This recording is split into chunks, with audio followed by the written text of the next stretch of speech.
আরজি কর ধর্ষণ ও খুনের ঘটনা পরবর্তী 200টি ফুটেজে নজর তদন্তকারীদের।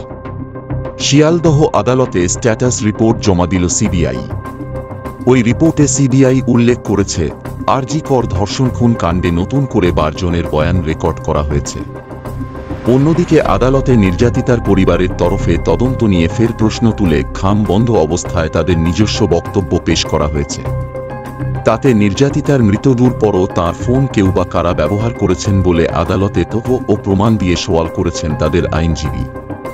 আদালতে জমা দেওয়া তথ্যে নির্যাতিতার পরিবার দাবি করেছে, নির্যাতিতার মৃত্যুর পর অর্থাৎ ঘটনার পরে তাঁর মোবাইল থেকে হোয়াটসঅ্যাপ ব্যবহার হয়েছে। প্রমাণ হিসেবে তারা আদালতে দেখিয়েছেন, মৃত্যুর পর হোয়াটসঅ্যাপ গ্রুপ থেকে লেফট বা বেরিয়ে গিয়েছেন নির্যাতিতা। অর্থাৎ মৃত্যুর পর কেউ বা কারা নির্যাতিতার ফোন ব্যবহার করেছেন।